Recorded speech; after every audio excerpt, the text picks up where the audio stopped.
So hello. Thank you for Hi. joining me for this interview. It is great to get to chat with you. My first question is, can you give a quick rundown on how you came to be known as the Rogue Ginger? Good question. I had a travel blog when I first moved to Melbourne, and I guess I was picked a name that was, kind of like gypsy traveler type thing. I don't know. But that blog quickly became a plastic-free blog when I signed up to do Plastic-Free July back in 2013. And I used the blog as like a diary to track my progress, to hopefully find other people out there that I could share the experience with. And I just kept the name. I remember at the beginning I had a lot of people suggest I should change it to like something to do with like plastic-free or zero waste, but it stuck and I'm the Rogue Ginger. No, I think it's good you kept it. It's catchy and pretty cool. So why is it important to think about waste? Well, it's super important to think about waste. I think a lot of people don't realise all the different areas of our lives that create waste, and also how much waste is created upstream when things are manufactured and, mined. When we think of waste, a lot of us think about what we put into our red bins and it goes to landfill outside of our cities, which is important, but about 70% of an item's waste is actually generated during that manufacturing, through the mining, through the processing. So there's so much waste that you and I don't think about. So by looking at our waste, we're not only tackling the landfill, we're also helping tackling that upstream problem as well. So the more we say no to things, shop secondhand, etc., we're helping reduce that burden on both ends. Yeah, that's a really important perspective that even I don't really think about. So how hard was it to adapt your lifestyle to become completely plastic and waste-free? Did you find people judged you or were they supportive? At the beginning, it came with a lot of judgment. A lot of people didn't quite understand why I was doing what I was doing. Waste and living plastic-free hadn't become as mainstream yet. That really jumped after the war on waste, and some documentaries that came out around the same time. So that really propelled the message, which was great. But before then, I had people call me the crazy plastic-free lady. But as for challenges, at the start, I think personally my biggest challenge was saying no to junk food. Yeah. And at the start, because there weren't really anybody else doing this in Australia and documenting it, I was reading some American blogs, but it just wasn't the same. We've got a different culture. Our cities are set up a bit differently. So I had to like meander my way through it. I guess that's why I kept the blog, so I could write it down and, if anybody else needed help or if I could just go back and look at that stuff. But when I look back, I think what was really the hardest thing to do was changing my mindset and learning to question everything, because we're kind of brought up, especially maybe my generation, I think more than anything, I think your generation is going to be completely different. We weren't taught to question things. It was just, this is what you buy and this will provide you the life that we want you to have, and this is what's going to make you happy. And I guess zero waste is about questioning everything you've been told is needed. Is it necessary? Do I need to keep up with the people next door to have a happy life? Yeah. So we've got a great generation of kids like you coming up questioning that. But my generation, I think that's probably the hardest shift, is being different from others. Yeah. But knowing it's the right thing to do, because I do everything I do so that people like you and say your kids don't have to clean up my mess, because it's my mess and I should clean it up. What was the turning point for you that you went, I need to do this? Right, so my turning point came in 2013. Before that, I wasn't eco-friendly. I was the complete opposite. I had never watched an eco documentary. I actually was a climate change denier. Probably before then, I know, I've gone full circle. But my turning point came from a documentary called The Clean Bin Project. And it's about this couple from Canada who gave themselves the challenge to buy nothing new for 1 year and create no rubbish for 1 year. Wow. And it was just really eye-opening. It was funny as well. It was by just two regular people, so it seemed doable that you could reduce the plastic any waste. And I only happened to watch it because my sister recommended it, and the lead of the documentary had red hair.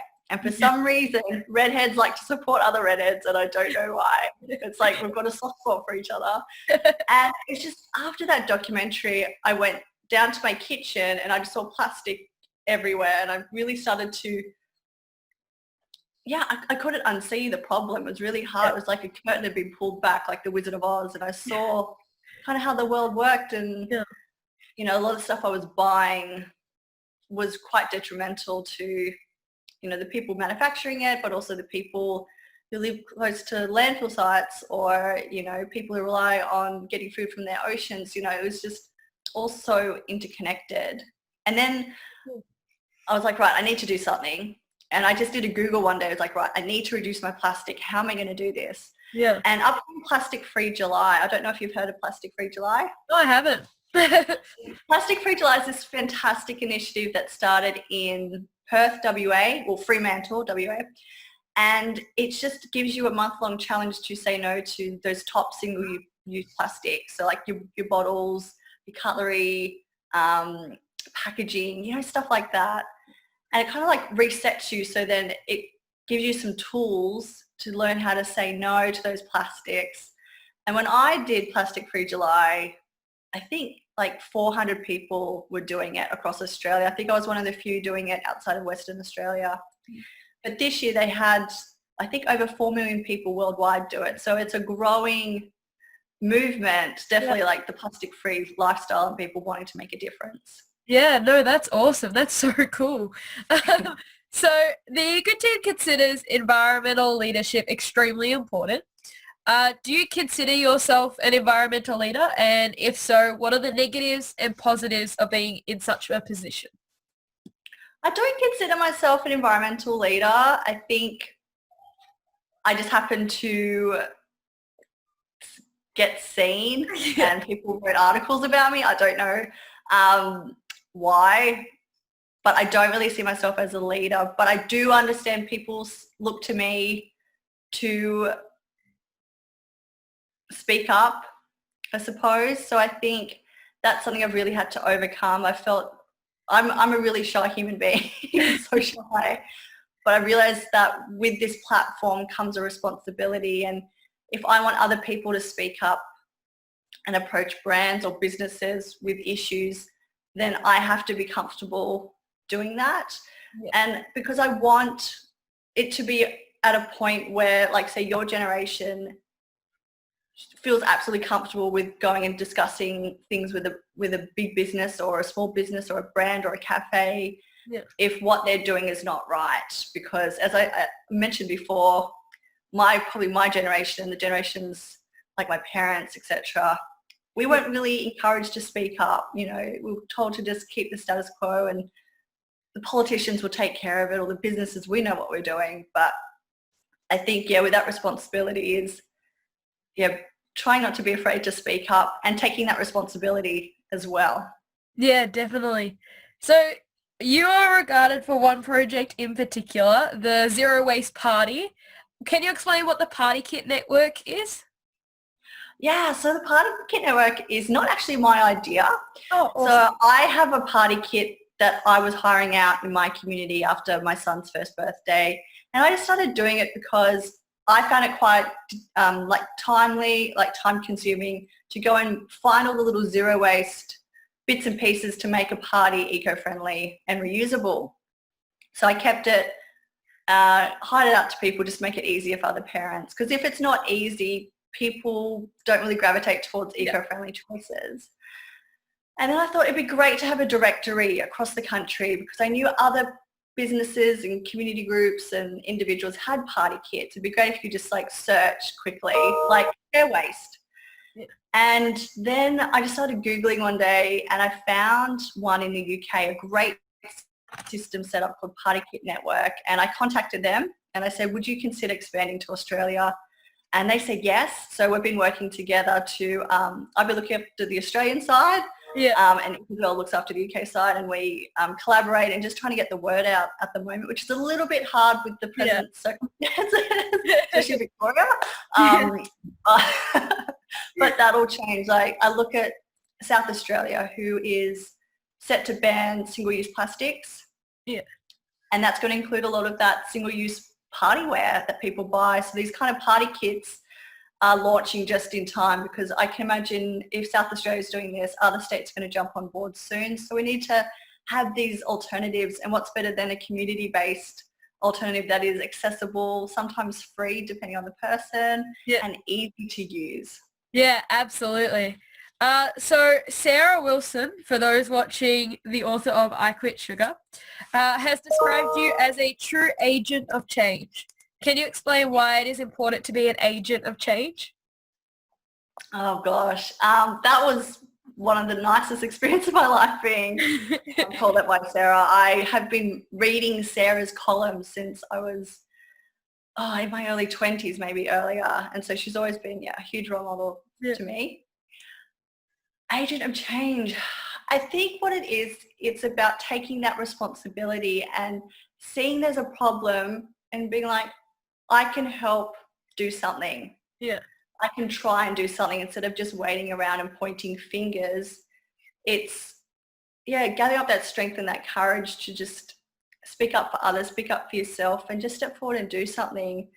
And I guess finding like-minded people to support you along the way.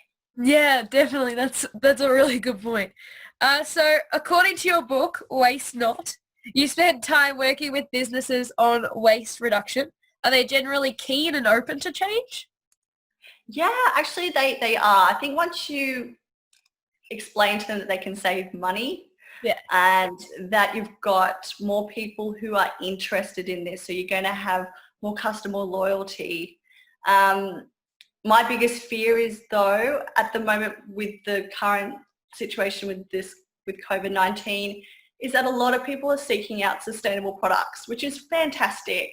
Yeah. Because we've also had some natural disasters happening recently. So there's been that real push to think about eco-friendly alternatives, which is fabulous. But businesses in a rush to get customers are also doing something called greenwashing. Yeah. Which is when they put those eco labels on, or they make claims. And because the people who might be buying those might not be like me, where I read through everything and I go through their websites, make sure they are actually eco-friendly, or I call them. Yeah. Like, I'm worried that a lot of people are buying things thinking they're doing the right thing, but it might not be the best. Yeah. So, so it's just more about making sure people get educated, critically thinking about things, and more importantly, just questioning if you really need it. That's the basis of zero waste living, is rethinking, do you need this? And most stuff I found I don't actually need anymore. You can live a very simple life, and the less stuff you consume, the better that is for climate change, because less energy is needed, essentially. So I think a lot of people don't realise that, and they're thinking, if I can just buy this, I can buy my way out of this problem, when that's not the solution. Yeah, absolutely. So what do you say to people with the mentality, as long as there are environmentalists like you, I don't need to worry? Yeah, I meet a lot of those kind of people, and which is unfair, because at the end of the day, there's probably not that many of people like me in my age group. Yeah. Compared to, I know there's a lot in your generation who are, but they're going to be, forced to pick up a lot of that slack, and that's not fair. It's selfish to me. I always kind of liken it to, you've come home from school one day, and say one of your siblings has created this huge mess, and your mum or dad say to you, you have to go and clean up this mess. You're like, well, I didn't make the mess. I shouldn't have to clean this up. Yeah. That's what's going to happen to generations coming up, like my son. He'll be forced to deal with this, when in reality we can change stuff now. I think people need to pull up their socks, need to get uncomfortable, and start making some changes. Do you find that many people question or reprimand what you're doing because they think that only the big corporations are the ones that are going to have the impact and that doing individual actions are only minuscule in the grand scheme of things? Yeah, and I completely see that point.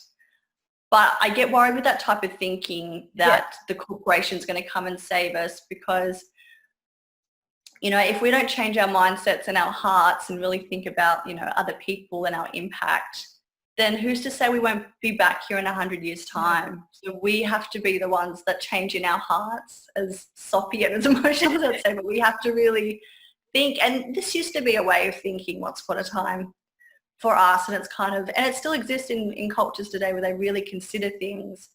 It's, you know, our life is so busy these days and we feel like we don't have time to slow down and think and consider our actions. You know, every action has a reaction and it can be either for good or for bad. So I think we need to stop thinking about money and thinking about how this is going to affect somebody else, because it does. Everything we do affects another human being. Yeah, definitely. So I want people just, slow down and just critically think just a little bit. Like, do I really need that plastic cutlery? So that's what I say about individual actions. They are important. I definitely agree with you. It can be a bit frustrating, that conversation sometimes.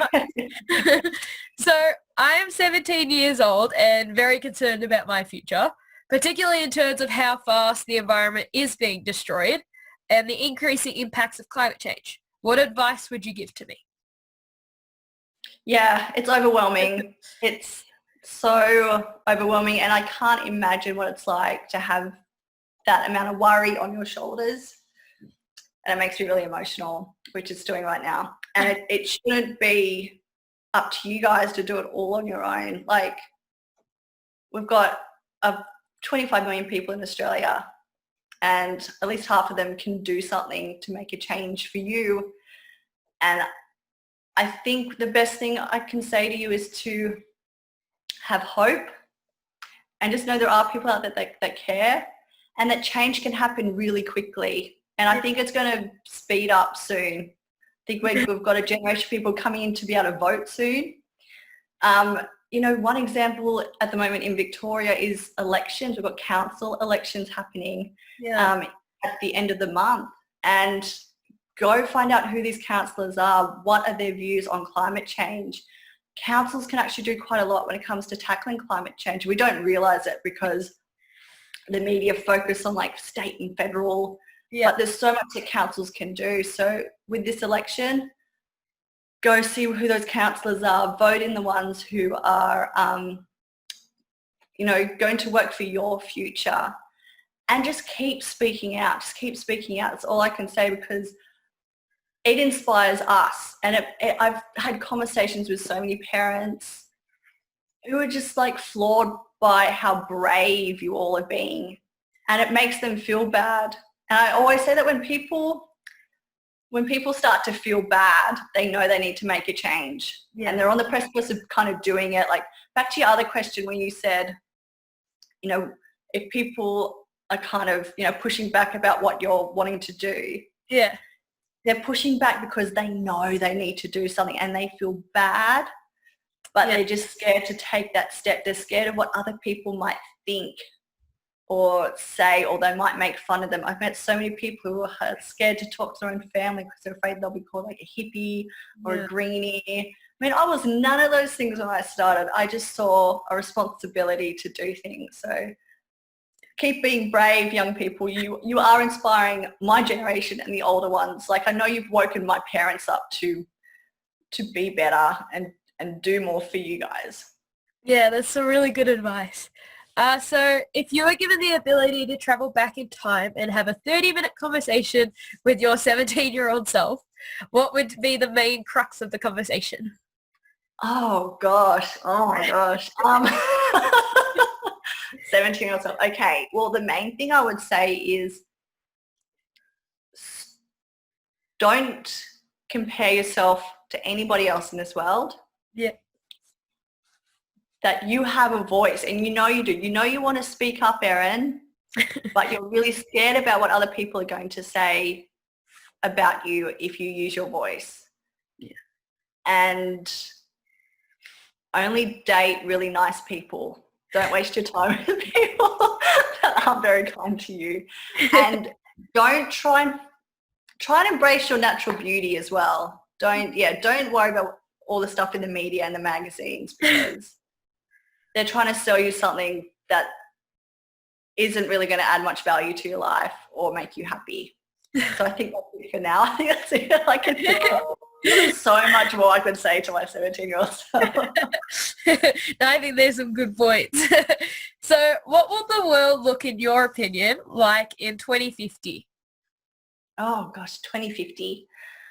I hope that we have repair centres on every high street, every main road, and I hope that people are using them, and I hope the appliances people are buying, if they have to be brand new, are absolutely fixable, unlike today. And I hope we are choosing secondhand over brand new. Yeah.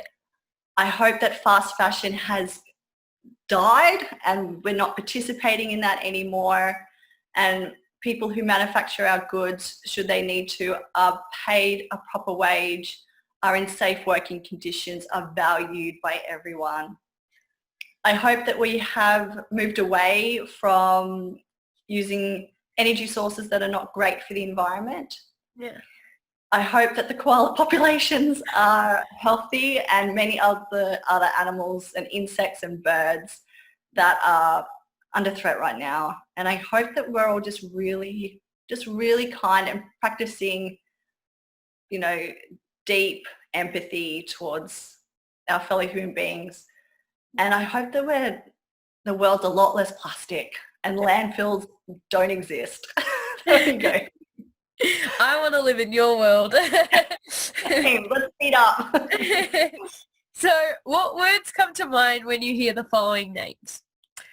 David Suzuki, Pioneer. Greta Thunberg, Brave. David Attenborough. Wisdom. So through my experience in the eco team, I have found that more girls are accepting of the climate science and willing to adopt new habits to better the planet for their futures. Is this something you notice, or do you think women in environmental leadership is a minority or majority? Women in environmental leadership is a minority. Mm-hmm.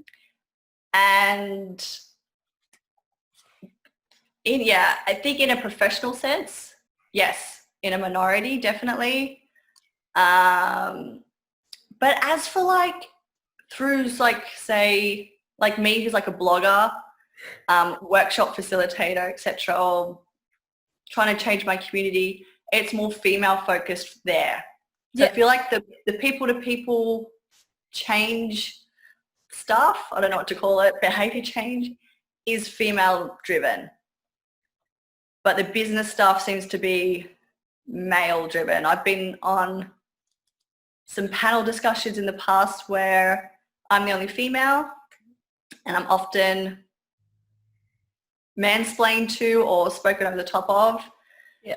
I think a lot, and I have heard this, that a lot of men don't really see the value in this, I guess, grassroots movement, which is kind of what it is. It's, people talking to each other and community groups growing in that way. I also think I've seen articles about this, that men equate caring for the environment to be a very effeminate and a bit scared about what their friends might say about them. My husband, who is so on board with everything I do, he's even changed his whole business, and he washes nappies, he does it all.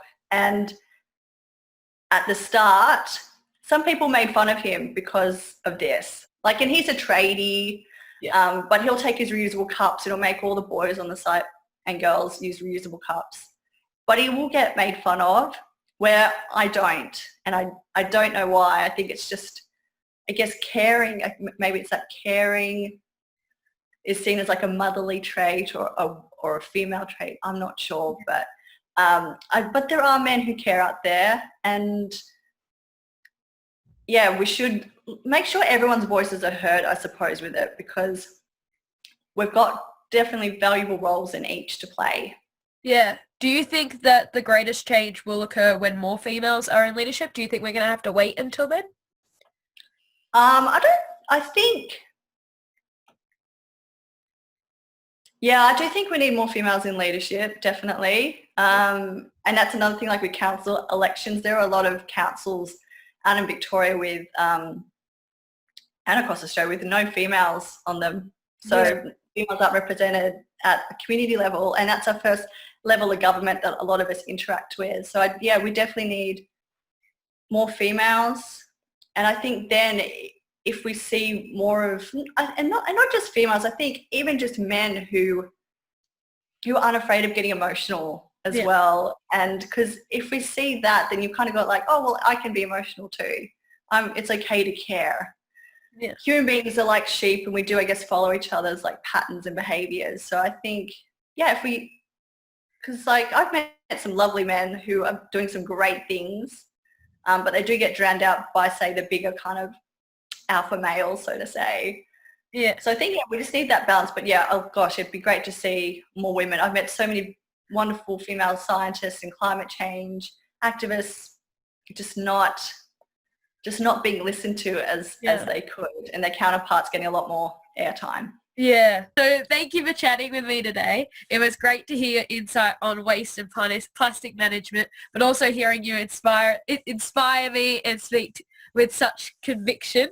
Hopefully we can stay connected. No worries. Thank you so much for having me.